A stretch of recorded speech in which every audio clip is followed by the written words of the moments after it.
modern art in India. Modern art is a very wide term. It means any type of art which is being practiced in modern times is called modern art. So, does it mean that art being done in 16th century was called modern art that time? No, it was called classic art. If we study modern art of the world, it is the art style started with Impressionism in the last quarter of 19th century in France. But what about Indian modern art? In India, art saw various phases from Mauryan art to Gandhara and Gupta to Chola. And the last phase of Indian classical art was Mughal art, Rajasthani art, Pahadi art and Deccan art. After the fall of Mughal Empire in 18th century, the East India Company slowly took over the whole India. The decline of Mughal and other princely states of India also saw the decline in Indian classical art, that was miniature painting. Art of this phase saw a new development. The British officers of East India Company had a taste of Western art, which was realistic in nature. But at the same time, the conventional artists tried to keep the traditional art alive. The pictures that were painted in this phase largely catered the demands and tastes of British officials, who were the new patrons. So this new style was somewhat Anglo-Indian style. This style is also called Company style or Patna style because most of the paintings were done in Patna. Another term which is used for this art is called Bazaar art because many paintings were sold in the bazaar. The main subject for the company school was common people's life, like workers, tailors, washermen, Bengal sellers, butchers, or so on. They also did portraits of sahibs, means officers of East India Company.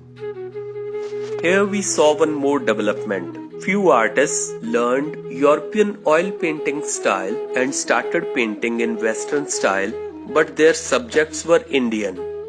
One of the leading painters of that period is Raja Ravi Verma. He painted in oil, but the subjects were Indian, like stories of Ramayana, Mahabharata, or Indian classical literature stories. He also painted portraits of kings and queens. As the British increasingly settled themselves in India, their connection with the Indians grew. The Western arts and skills began to have more impact on Indians. The inspiration to draw pictures, manifesting light and shade, also kept on rising. So to fulfill the demands, British started an art college in 1854 in Calcutta and later in 1856 at Mumbai and then an art college in Madras and one in Lahore. Through these institutes, Western education methods were used to impart knowledge. Objects were kept as reference and drawn with the light and shade attributes as they appeared.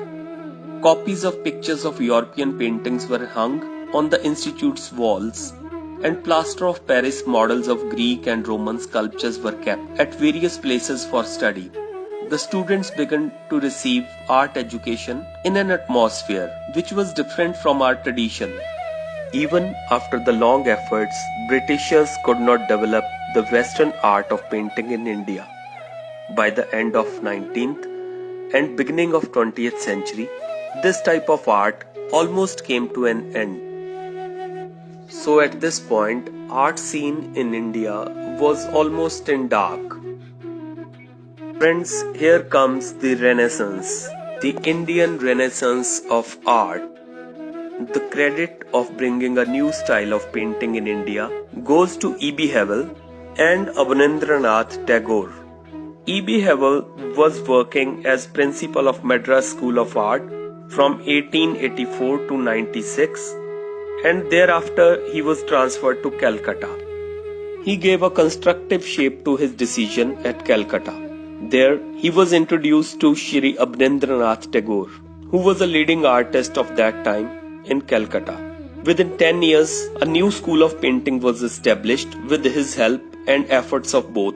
It was based fully on Indian traditions, which became famous as Bengal School of Art. In 1907, e.b.havel and Gagnendernath Tagore founded the Indian Society of Oriental Arts, whose aim was to encourage traditional Indian art of painting with the help of progressive style.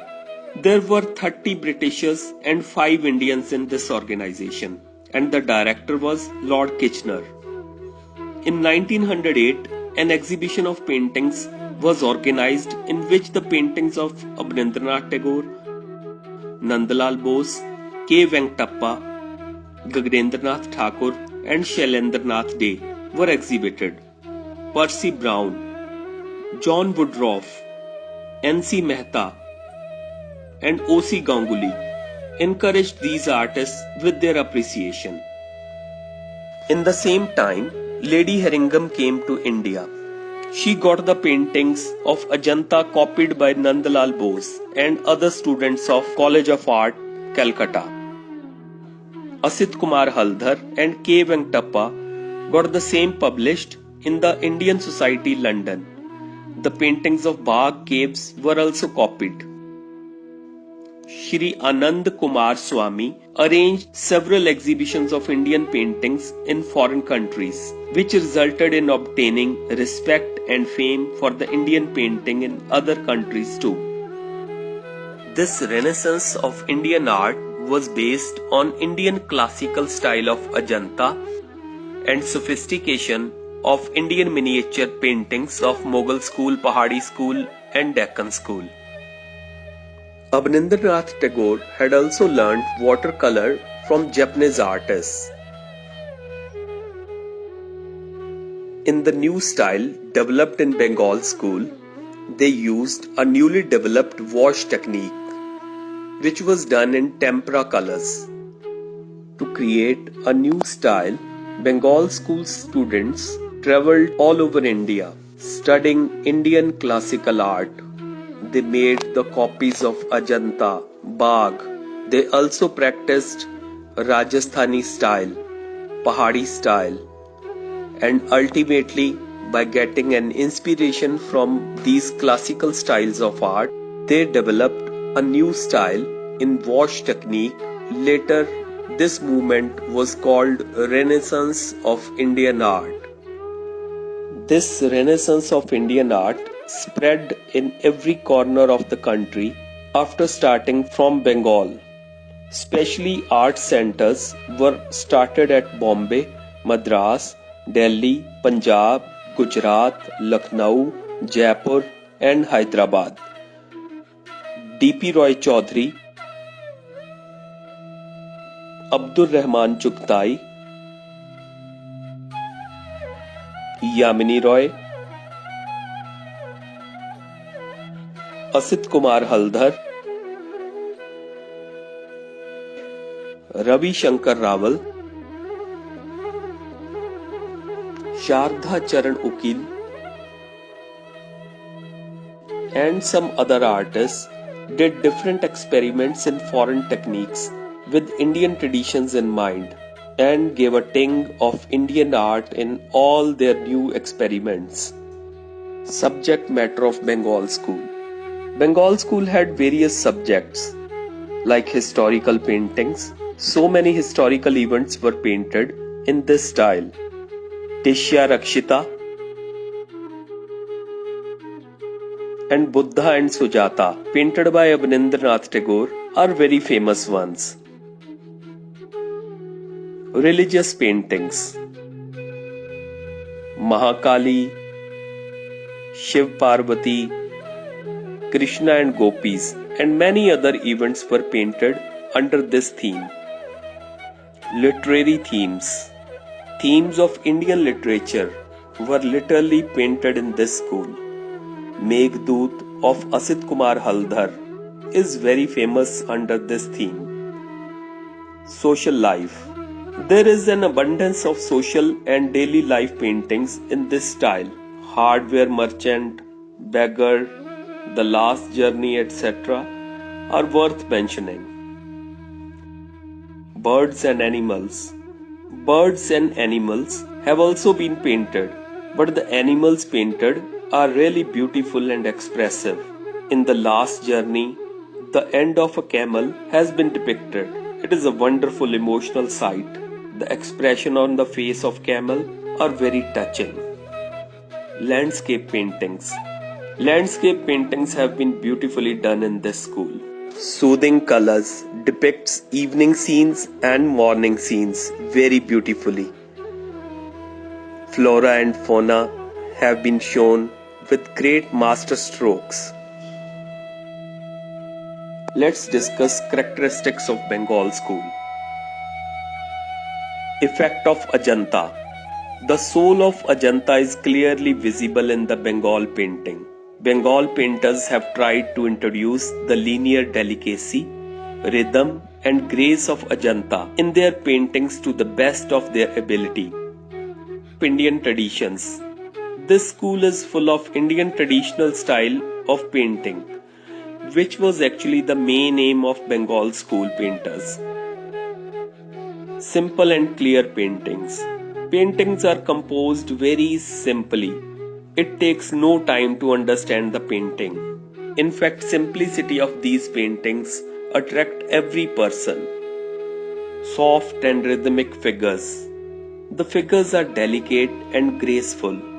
There is no hardness in them anywhere. The rhythm of the figures gives an extraordinary pleasure to the eyes.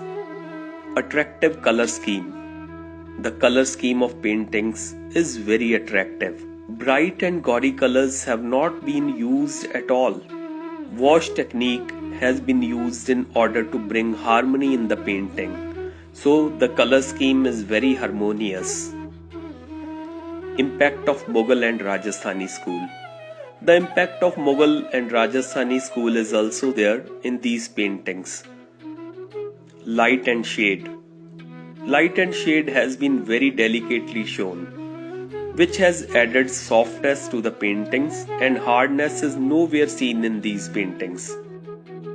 In spite of all the above qualities, some drawbacks remained in this style. In the beginning, the paintings were very attractive, as they were painted by the pioneers of the school. Abnindernath Tagore, Gagnendernath Tagore, Asit Kumar Haldhar, K. Venkatappa, Nandlal Bose, Sharda Charan Ukil, Jamini Roy, or so on.